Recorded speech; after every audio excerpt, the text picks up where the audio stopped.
You're listening to Bits by Harry Suez. Original content, read out loud. They say I'm a misogynist. I've heard it more than once.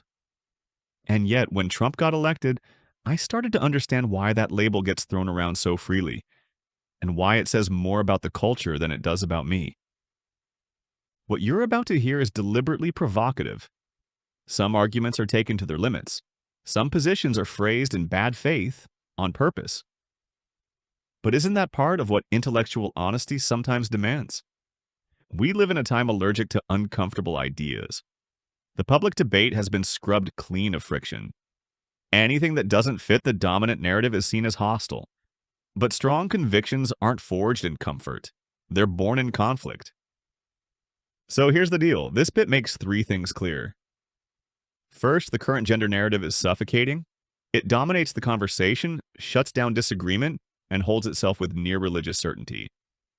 Second, the logic doesn't always hold. Even when the tone is harsh, the contradictions are real and worth unpacking. Third, there's a silent discomfort.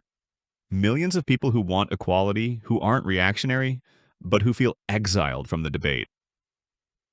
And here's what happens when reasonable disagreement gets silenced. Unreasonable reactions take over. Trump's election wasn't a glitch, it was a backlash. A warning shot, against a cultural elite that refuses to be questioned, against institutions that once claimed objectivity, but now behave like ideological clubs. That backlash is growing. And unless we carve out space for hard questions, we're feeding the very forces we pretend to fight. So if what follows pisses you off, good. That means you're thinking. Because the real threat isn't disagreement. It's the belief that some ideas should be immune to criticism. Part 2. Science, ideology, and the gender narrative. Let's talk about the academic mess. In 2018, 3 researchers pulled a stunt. They submitted bogus academic papers to respected gender studies journals. One of them was a rewrite of Mein Kampf, dressed up in feminist vocabulary. Another claimed that dogs in parks exhibit rape culture. Not only were these papers accepted, they were praised. What does that tell you? It tells you that in some corners of academia, ideology now trumps rigor. That waving the right flag is more important than saying something true. Now, let's be clear. No reasonable person wants to abandon the idea of equality between men and women. But when that ideal becomes a sacred banner, it stops being questioned.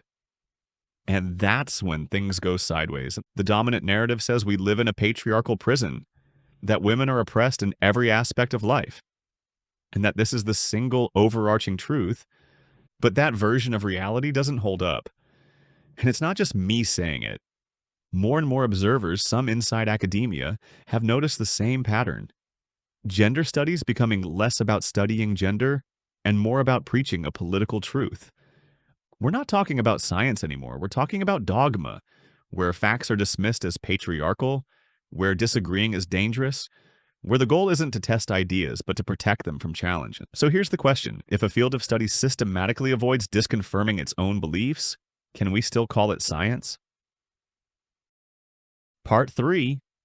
The numbers they don't like. Let's talk numbers, or rather, what numbers actually mean when they're used honestly. That infamous 20% pay gap. You know the one. Splashed across headlines, chanted by activists, cited by politicians year after year. Frankly, debating the actual adjusted number, which we all know is drastically smaller when you compare apples to apples, is missing the point. The real story isn't the statistic itself. It's the persistence of the inflated, misleading figure. Why is this debunked number still relentlessly pushed by media outlets? It's not about accuracy. It's about narrative. That 20% figure is useful ammunition. It fuels outrage, shores up the victimhood narrative, and justifies calls for radical change based on faulty premises. It's a glaring example of how an ideological agenda can keep a convenient falsehood alive, long after the facts have checked out. That insistence on the myth? That's the real sign of a problem. Yes, the glass ceiling exists, but it's not a monolithic male plot. It's the result of complex factors, career choices, life decisions, and sometimes, yes, bias. But not always in the way it's sold to you. And then there's this new obsession with the so-called mental load, the burden of household management, painted as evidence of systemic oppression. But hang on. We live in societies that value individual liberty. How two adults choose to run their home is fundamentally up to them. It involves negotiation, compromise, and personal responsibility. And here's a thought rarely voiced in this debate. Maybe the answer isn't always for one person, guess who? To do more. Maybe the truly adult, truly free choice is sometimes for the couple to decide, together to simply do less.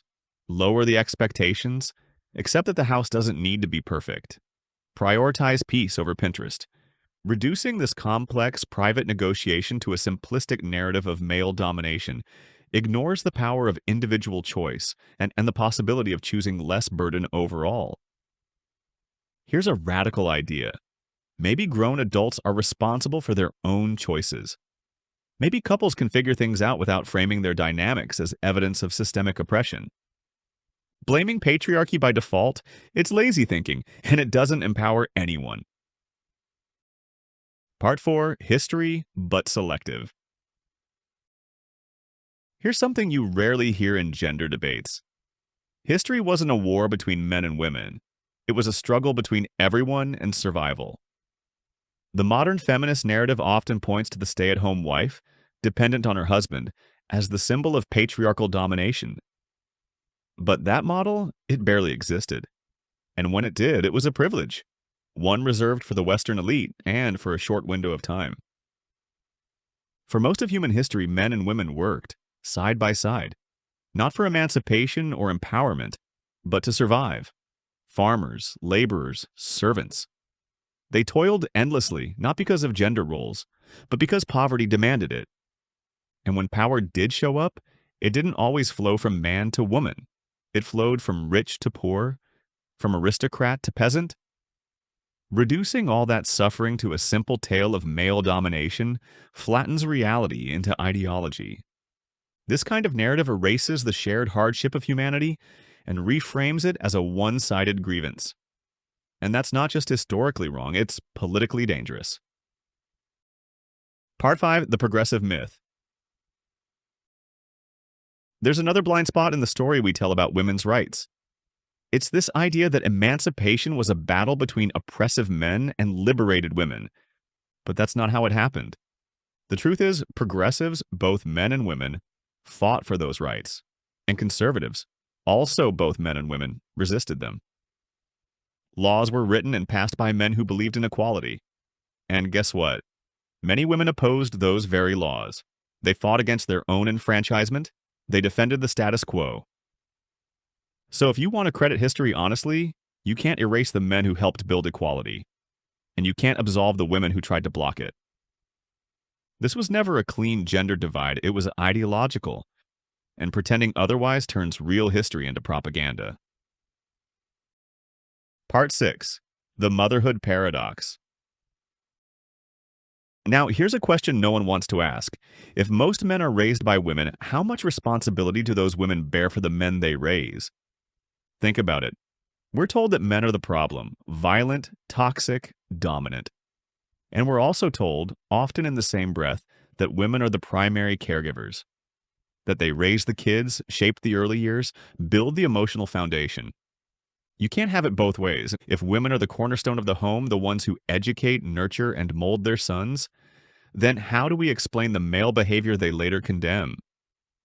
You can't claim the title of primary educator, then walk away when the results don't match your expectations. This contradiction runs deep. On one hand, women are praised as the emotional backbone of families. On the other, they're portrayed as passive victims of the very culture they've had a hand in creating. There's a word for that: incoherence. Because either women are powerful agents in the home, in child rearing, in shaping values, or they're not. But you don't get to switch roles based on convenience. If you want credit, you take responsibility too. And no, this isn't blaming mothers. It's holding the dominant narrative to its own standards. You can't claim cultural influence, then disown the culture your influence helped shape. Part 7. The Victimhood Reflex. Here's the paradox. We live in the most legally equal societies human history has ever produced. And yet young women, many in their early 20s, are repeating a script about systemic oppression, male domination, and patriarchal violence, as if they were living in 1953. Where does that come from? It doesn't come from experience. It comes from theory, taught as fact. For an entire generation, certain gender ideas weren't presented as perspectives to debate, but as settled truths. School, media, social circles, everywhere. The message is clear. Patriarchy is everywhere. Women are oppressed by default, and men are the problem. And once those ideas become untouchable, they stop being ideas. They become dogma. But let's not kid ourselves. This narrative isn't just ideological, it's functional. Victimhood has perks. It offers comfort. It explains failure without self-examination. It lets you off the hook. It gives you a villain. It gives you a reason. It makes the world simpler. If you fail, it's not because you made a mistake. It's because the system is against you. If life is hard, blame society, blame men, blame the structure, never blame yourself. That mindset doesn't liberate anyone. It paralyzes. It creates a worldview where personal growth is irrelevant because the only battle that matters is against some invisible force. And here's the catch. When everyone's a victim, no one's responsible. Part 8. Responsibility for me, system for you. Let's put this idea to the test. Imagine a man on trial for rape. Now imagine his defense.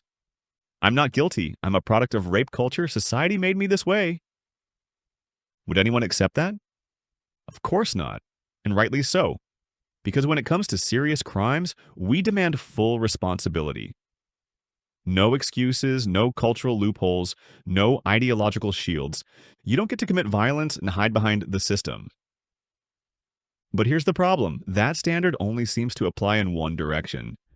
In most areas of life, career, relationships, success, failure, we've created a narrative where the individual dissolves into structure.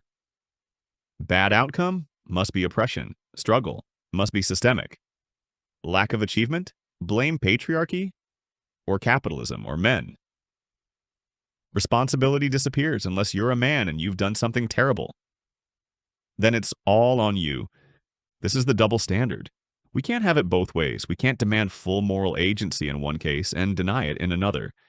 Either people are accountable for their actions or they're not. And this selective use of structure versus agency, it's not just a philosophical glitch. It's the foundation of a cultural contradiction, one that undermines real justice by making responsibility optional for some. Part 9. When the deal breaks. Something dangerous is happening slowly, quietly, but steadily. Men, ordinary, non-radical men, are starting to drift. Not because they hate women, but because they're being treated like suspects by default. Say the wrong thing and you're sexist. Question the narrative and you're a misogynist. Express doubt and you're part of the problem. And when people feel cornered, they react. Most won't explode, they'll withdraw, go silent, tune out. But some will radicalize. And here's the irony. The very rhetoric that claims to fight sexism is helping to breed its most virulent form. Not because the critique is false, but because the way it's delivered leaves no space for honest participation. Now let's talk about what's really at stake.